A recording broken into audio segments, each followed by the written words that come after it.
Hey everyone, Works here, now with contacts. So today we're going to be continuing Voice Play Month.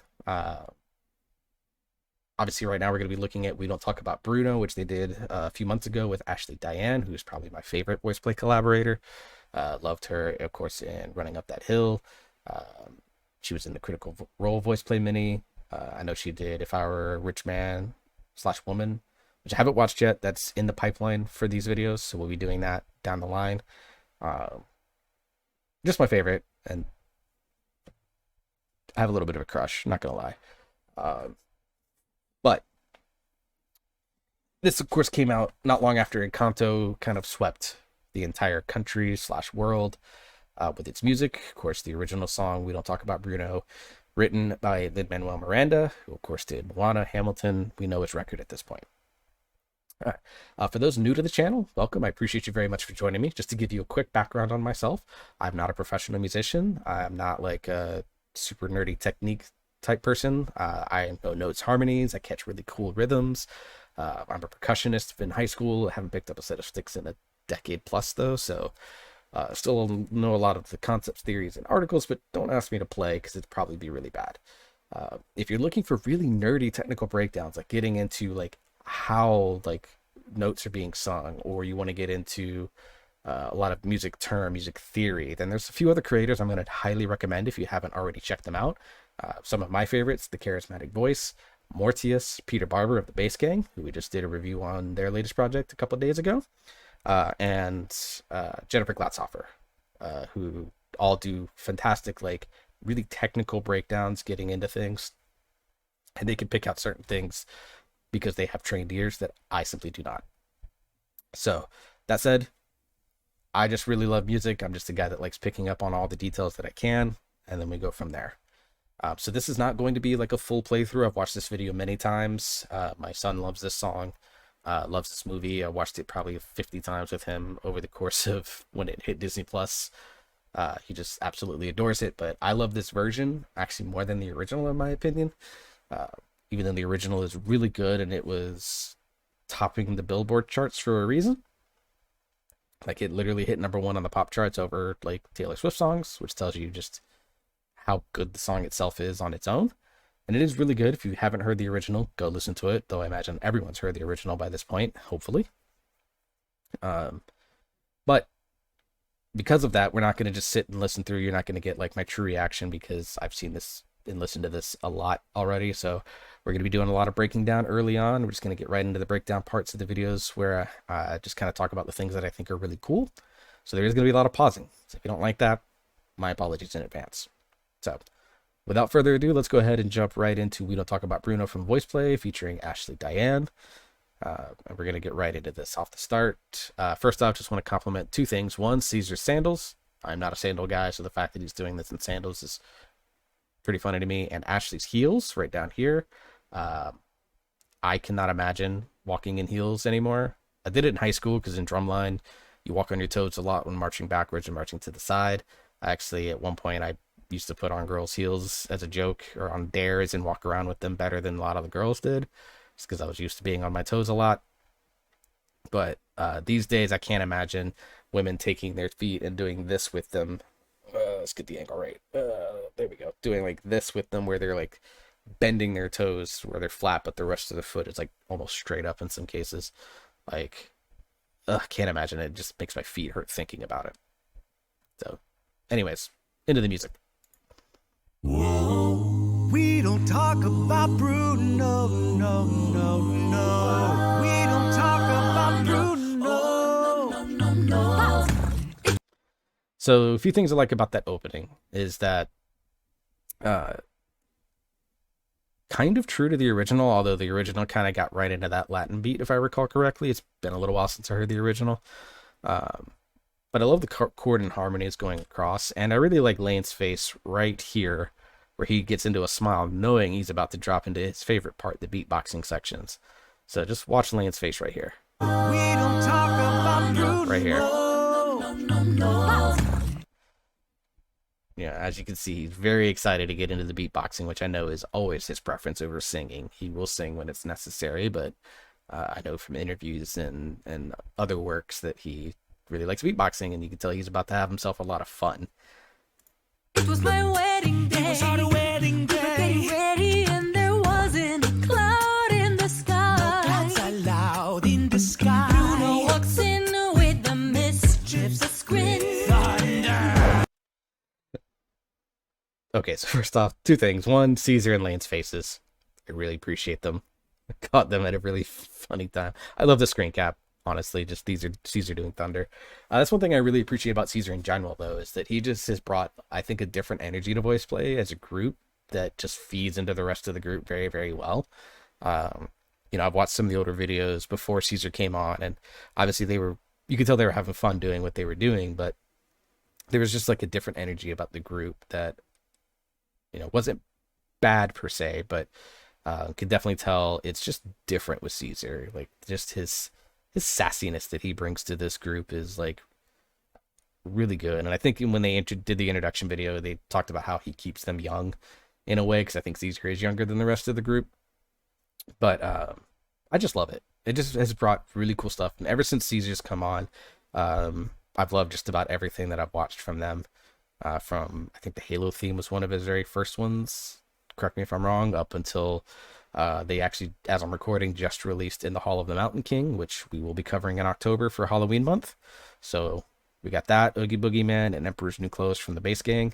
I need one more Halloween song, so quick housekeeping note: if you know of a good Halloween song from a not voice play, not Bass Gang group, drop it in the comments so I can add it to the list and see what happens. So I'm running out of ideas. But yeah, he's just brought like some just different energy back to the group, and I think it's just elevated voice play in a really good way. So shout outs to Caesar. I also like the way that these guys are doing, particularly the three tenors, or the two tenors, and I guess I don't know if Ashley's considered a tenor. I don't know female voice. I don't know if she's like tenor, alto, whatever the case may be. But either way, like, I just know they have range. That's all that really matters, right? They're doing a lot of work with their body here. They're keeping very much the vocal quality, the music quality to this. The original We Don't Talk About Bruno had like a really interesting mixture of singing versus like just text speaking and rhythm, almost like Def Jam poetry. Here, voice play's focused on the music aspect because that's just what voice play does. They're an a cappella group. That's what they're all designed and built for doing, basically. But they're kind of backing up that musicality with really interesting facial expressions, body movements, things like that are allowing for that aspect of personality to come through in the song that the movie is able to do animated visuals for. Like, that's kind of a traditional Disney thing, is a lot of the songs, you remember them because they're good musically, but there's a certain visual that always kind of sticks with you. Like, what do you think of when you think of like A Whole New World? You think of them diving through the clouds, right? On the magic carpet. Think of Just Can't Wait to Be King. It's them leaping across the giraffe nose, the giraffe heads. And you think about, You're Welcome. What is it? It's the fact that he's going into his ink and all of his tattoos basically come to life. So you get that type of visual going across the board. Voice play is kind of doing their own twist on that by doing really powerful body language and really good facial expressions that add a depth of levity and humor to this video that the original song also did. So kudos. I'm sorry, mi vida go. Bruno says it. Okay, I just caught something I've never seen before. Watch Jeff here. I'm sorry, mi vida go. The little eye roll just slays me. Like, here we go again. Just love it. Bruno says it looks like rain. What did he tell her? In doing so, he floods my brain. The umbrella. Married in a hurricane. What a joyous day, but anyway. We don't talk about Bruno, no. We don't talk about Bruno. Hey. So two things. Number one, I love the Lane drop there at the end. But the other thing I want to go back and what we're going to go back and listen to first is obviously the lead vocal lines on this, all stellar. We don't expect anything less. What I love about this is the background and all the little touches in the background that are doing. So one thing that I've kind of noticed, at least in my view, on this song and other kind of the staple Lin-Manuel Miranda Disney songs are that there's not a ton of musical depth to them. That's not a slam on Lin-Manuel Miranda. He's actually fitting what he needs to do perfectly here, because Disney songs are meant to be, for the most part, meant to be catchy, and they're meant to be something that allows animators to really shine.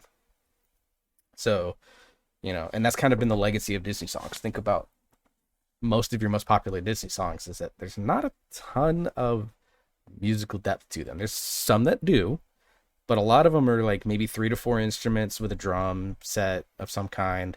You got, Friend Like Me, for example, is like a full big band type song, but like, A Whole New World, Just Can't Wait to Be King, even Surface Pressure in this movie as well, very popular ones. You're Welcome doesn't have a lot in the way of music instruments going on with it. Bibbidi Bobbidi Boo from Cinderella. You think of Be Our Guest. Like, think of almost all of the most popular Disney songs, and there's not a lot of instrumentation behind them. But what these Disney songs do is they do a combination of catchy lyrics with strong visuals or powerful messages inside those visuals as well. So what Voice Play's challenge in this song is that they're taking a song that in the beginning, it does get more complex later, but in the beginning, it's not very complex in depth-wise music. So what they do is they add a lot of these background texts and these little background notes and these background flavors that just add that depth to the song and keep it interesting for probably themselves to sing, but for us as listeners, it kind of makes you keep coming back to the song because you catch something each time. Like I caught the eye roll from Jeff, for example. But like every time I hear this and I really, really listen, instead of just sitting back and enjoying and singing along with it, I always catch something new, and Voice Play is powerful at that. So let's go back about 15 to 20 seconds. And let's listen to a lot of the background stuff. We'll go 35 seconds. How about that?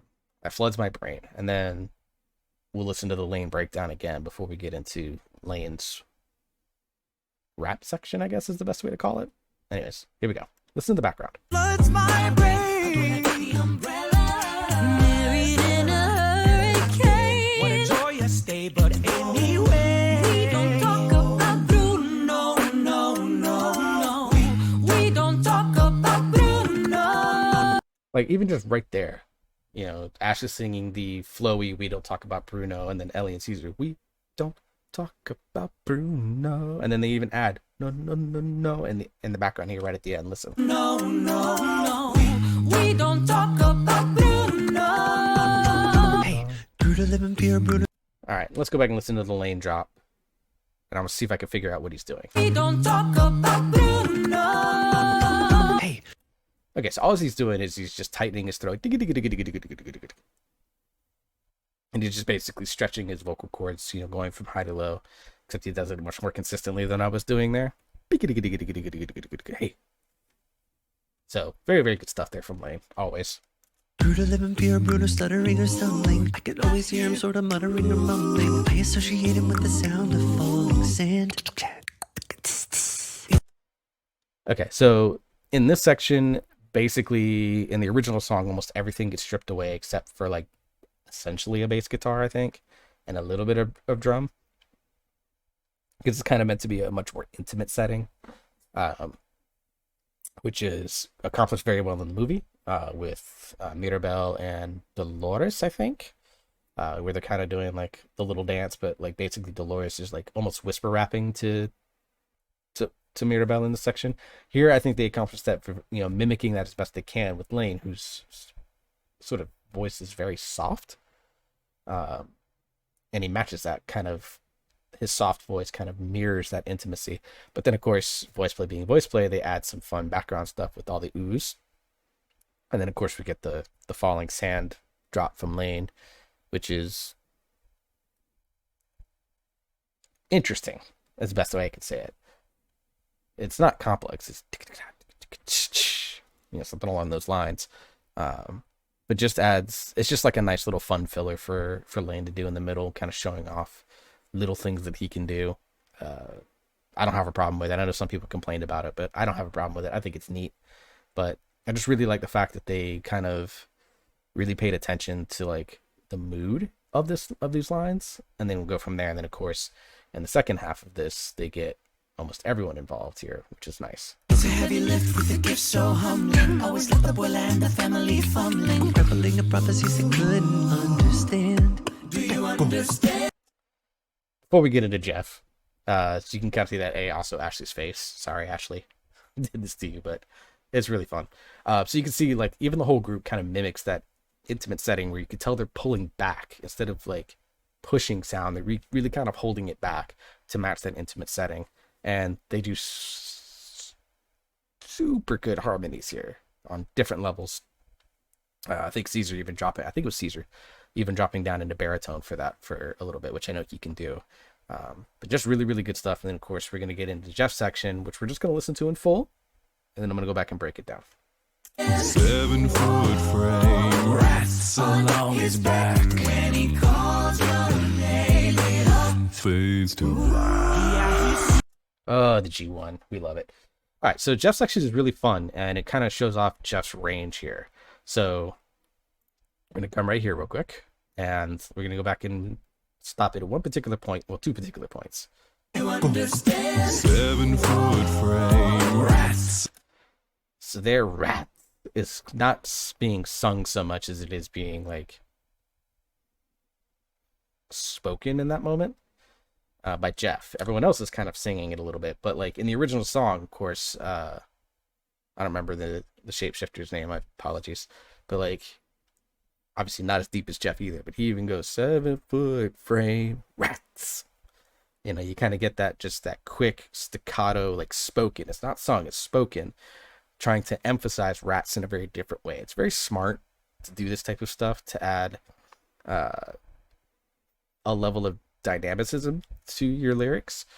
They do a really good job with it. So just wanted to appreciate that. But listen to everyone else in the background with rats. They're kind of like singing it almost. Do you understand? 7-foot frame, rats along his back. And you can also see they're doing that background text where Jess is rats along his back. Everyone else is rats on his back. So really appreciate that. And then Jeff, of course, just immediately passes off the solo to the three higher tones and just drops right into like this smooth as hell bass guitar line. And then, of course, drops the fades to G1 black, which I can't mimic. Fades to black. Also like the post-production of making that thing edit and fade slowly. Shout outs to, I guess, Lane that did that. Sorry, screams. We don't talk about Bruno, no. We don't talk about Bruno. He told me my fish would die the next day, dead. Oh, no. Love her facial expressions there. He told me I'd grow up, and just like he said that all of my hair would disappear. Now look. So that was the section that I know caught some flack. Hang on, I gotta get a drink. My current obsession, charged lemonade from Panera. Anyways, so I know that little all of my hair would disappear. That,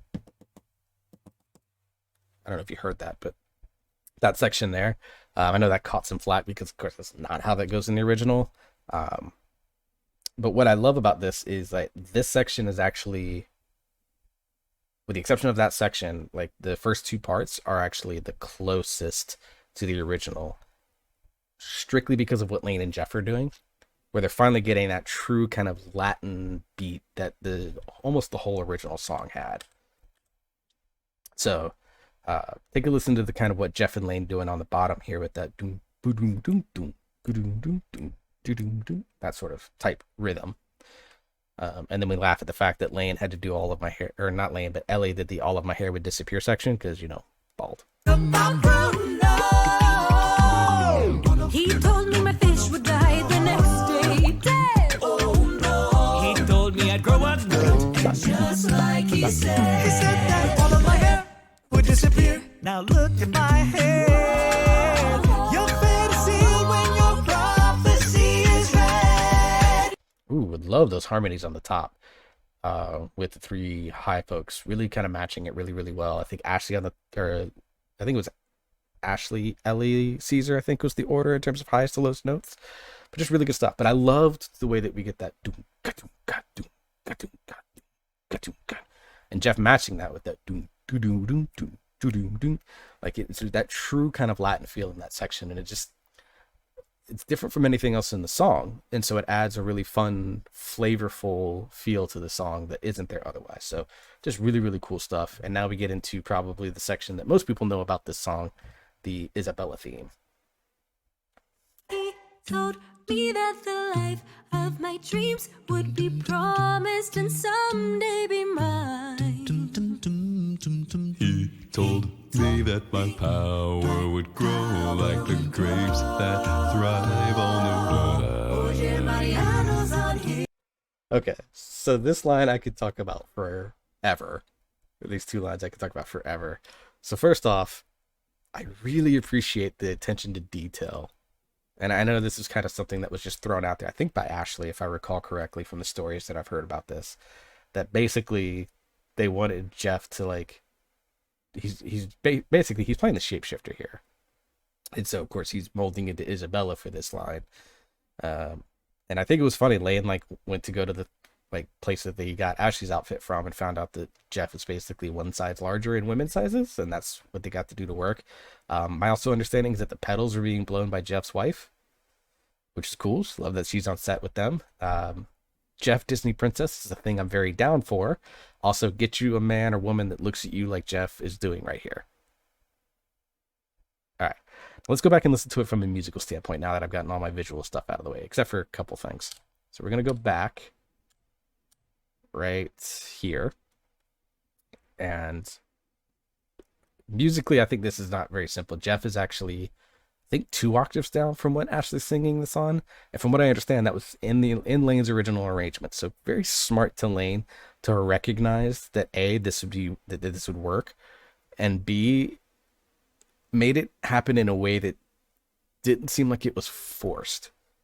Because like I think if you had told anyone, hey, Jeff is going to sing an Isabella line from We Don't Talk About Bruno and he's going to do it 2 octaves down, I think most of us originally would have been like, how's that even going to function? And then we hear it and it's like, oh, that makes perfect sense. You know, usually 1 or 2 octaves down from what a female sings in a chest voice is what men can do very comfortably and make it sound really nice. Learned that from Peter. And so the fact that they took advantage of that was here. Just really cool stuff. So what I love about this section, of course, Lane obviously looking forward to doing the do, do, do, do.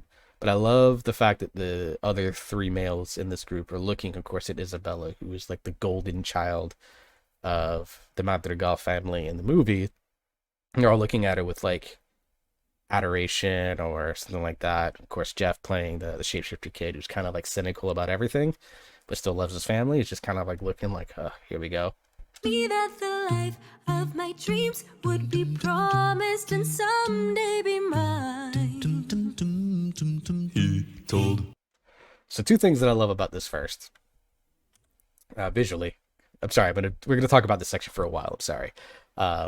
Is Jeff had a handful of flowers, and when he flipped his hair, he threw all the flowers back in Ashley's face. And just look at Ashley's face. And someday be mine. He told. Or at the very least, someone threw like a big handful. But like, look at just Ashley's face. Me that my power Lane side eye. would grow like the grapes Caesar's confusion, and at least just over the kicking it. that thrive on the wood. Second side eye from Lane. Okay, visual stuff all out of the way. Let's talk about this lyrically. So of course, Ashley's section, very just Isabella singing, very true to the original song. Would be promised and someday be mine. He told me that my power And then they add background text with Jeff's line, where they're basically repeating some of the lines. He told me power would grow, stuff like that. Just really nice contrast between the 2 singers. would grow like the grapes that thrive on the wood. He told me that the man of my dreams would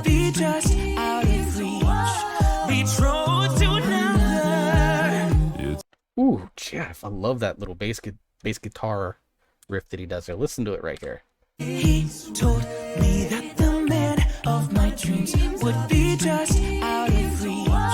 Betrothed to another. It's like a Very nice. Like that little fist pump right there.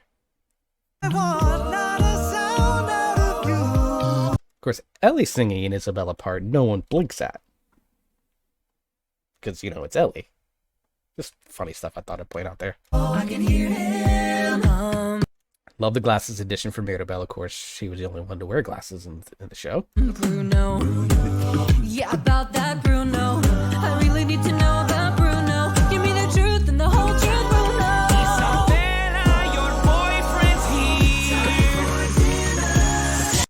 All right, so some things about this second. First off, I think in the original, this is the weakest section of the song.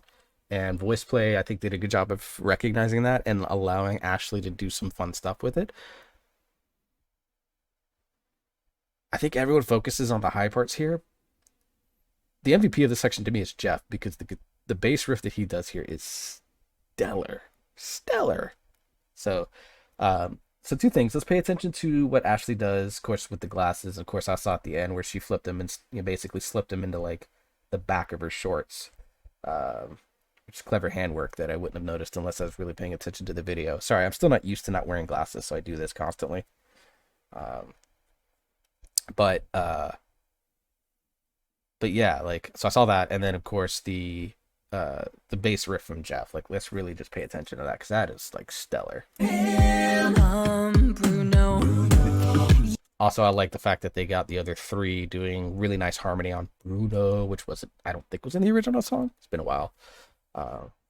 Also just adds, like, it just makes this section stronger, in my opinion. Like, it's hard to explain why to me. Yeah, about that Bruno. I really need to know.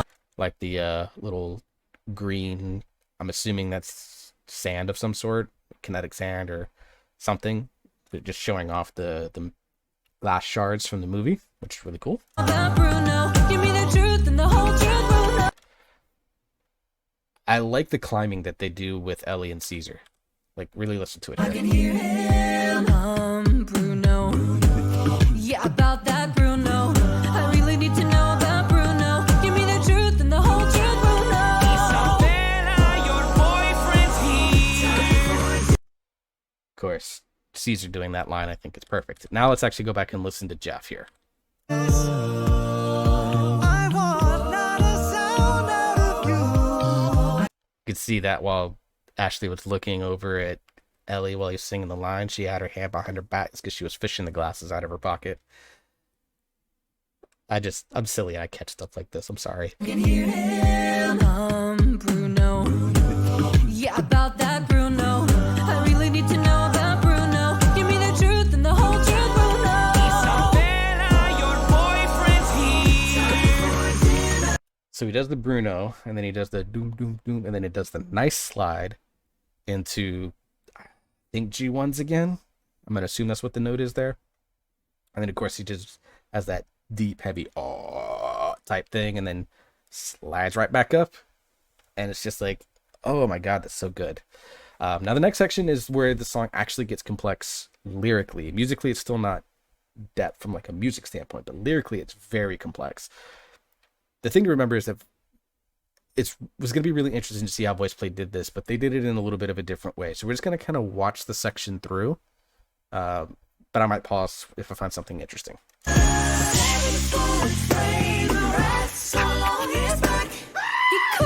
Oh yeah, I remember that. So first off, shout outs to the Ratatouille rap, because I think that's what that is. So that's a goat scream.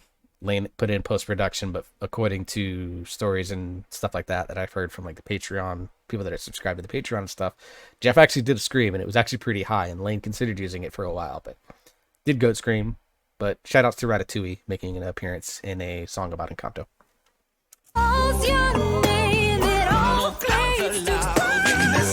Ooh, what's that note that Ashley gets to? That's so good. And again, post-production fun where when she belts it, it makes it echo in the background a little bit. Really like that. Your dreams and face on your screens. We don't talk about Bruno, no. another G1. Come on, man. Jeff's just dropping them like there's nobody business. So they take that first section where they kind of focus on like one line at a time. And now in this section, they kind of take the split and go from there and I think I still haven't quite decided how I feel about it. I think in some ways I think it's really smart because then it doesn't make the section feel too repetitive. And they got to show off some pretty cool stuff. Ashley's high range, Jeff's low range, Ellie and Caesar's kind of mid range, which you don't get to hear a ton of all the time. But now here they're getting into that section where it gets kind of hectic and chaotic lyrically, and you're trying to like pick up all sorts of different things. So just kind of neat.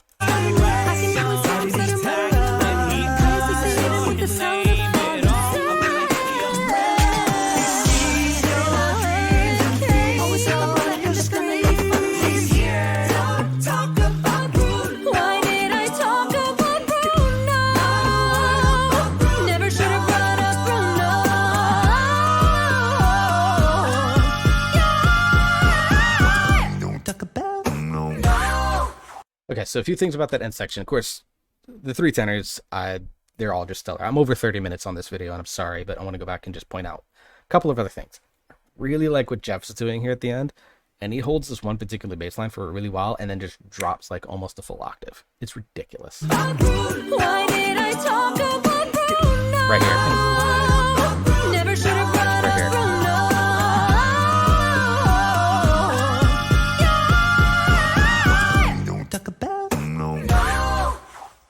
Of course, and on a full harmony at the end. God, I love that cover. It is, I've said that like the Halo voice cover and God, what did I do last week? I don't even remember my own videos, guys. I've done so many, it feels like. Anyways, those are like two of my favorites. This one's also kind of in my top 5 voice play covers that I've heard so far. Just stellar stuff. I love when they do work with Ashley Diane. It's so good. So good. But yeah, that's the end of the video, guys. If you appreciate it, I'd love if you like, share, and subscribe to the channel. Been doing a lot of seeing my sub count jump probably 200 to 300 subs since I started doing these about 3 months ago, and I'm greatly appreciative of it. I think a large portion of it is coming from these videos, so thank you guys so much for the reaction community, for kind of enjoying my videos, kind of welcoming me into the community, I guess, in a way, as someone new that posts videos to it. So this will go up. Still have Warcraft videos coming out for those of you interested in the gaming side of things. Those are still rolling along. I actually just recorded one before this, so we're gonna keep on moving along, keeping on, so to speak. So next week, I get a lot of people asking me to do Dragonborn Comes. I originally thought about doing one of their older videos from before Caesar, but I was either debating that. I did Hoist the Colors with the basis of TikTok. I thought about doing a different version. I'll think on it for the next week or so and see what I want to do. Either Dragonborn Comes, Hoist the Colors. Thought about doing the Moana theme. Like there's a bunch of voice play songs that I thought about diving into, but maybe I'll put a poll up on the channel after this video goes up with like 2 or 3 others that you want me to that we want to do, and I'll let you guys as the community decide between what you guys have been suggesting to me, what I was thinking about, and I'll leave room for other suggestions as well. So be on the lookout for that poll coming out probably Tuesday or Wednesday, since I typically record on Thursday or Friday. So be on the lookout for that poll coming out this week, guys. So until the next video, I hope you're all staying safe. I hope you're all enjoying good music and you're having fun. And I'll see you all in the next video.